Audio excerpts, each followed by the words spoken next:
গ্রামটির নাম মজমপুর। গ্রামটিতে সবকিছুই ঠিকঠাকই চলছিল, তবে হঠাৎ করে একদিন। বুঝলে দাদা, কয়দিন ধরে তো গ্রামের ভিতর ভীষণ ভূতের উৎপাত বেড়ে চলেছে। রাস্তাঘাটে, ক্ষেত খামারে সব জায়গায় নাকি কোলাহল চলছে। ক্ষেত খামারে কাজ করতেও ভীষণ ভয় লাগছে। তুমি ঠিকই বলেছ দাদা, কিছুদিন ধরে দেখছি ভীষণ ভূতের উৎপাত, চারিদিকে পা ফেলতেও ভীষণ ভয় লাগছে। তারপর ভূতের ভয়ে মানুষ ঘর থেকে বের হওয়া বন্ধ করে দিল। এই শুনছো, অনেকদিন হলো তো কোনো কাজকর্ম করো না। এইভাবে কাজ কাম না করলে তো আমরা না খেতে পেয়ে মরে যাব। তুমি ঠিকই বলেছ গিন্নি, এভাবে না খেতে পেয়ে মরার চেয়ে ভূতের হাতের মরা অনেক ভালো। তারপর আর কি, খসরু চলে গেল তার কাজের সন্ধানে। কিন্তু খসরুর শেষ নিস্তার হলো না, তাকে পড়তেই হলো সেই ডাইনির খপ্পরে।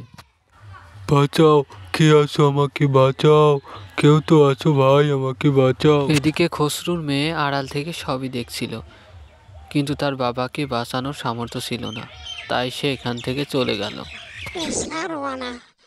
সব মানুষের রক্ত চষে খাবো আমি। এদিকে খসরুর মেয়ে তার মাকে সব ঘটনা খুললে।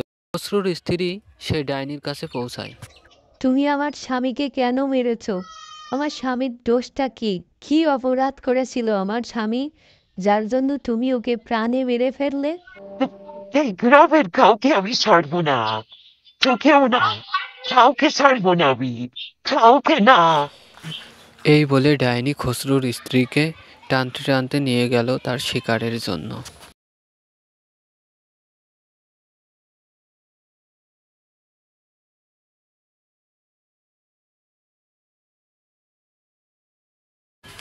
বুঝলে দাদু, কদিন তো গ্রামে থাকাই যাচ্ছে না ভূতের জন্য। দাদু তুমি কিছু একটা তো করো দাদু, নাহলে তো আমরা কেউ প্রাণে বাঁচবো না। শোনো বিটাল, শোনো, তোমরা তো জানো না গ্রামের ভেতরে, জঙ্গলের ভেতর একখানা সেই সাধু বাবা তান্ত্রিক আছে। তোমরা তার কাছে যাও, ফলাফল পাবে। তারপর আর কি, নিকেশ চলে গেল সেই সাধু বাবাকে খুঁজতে।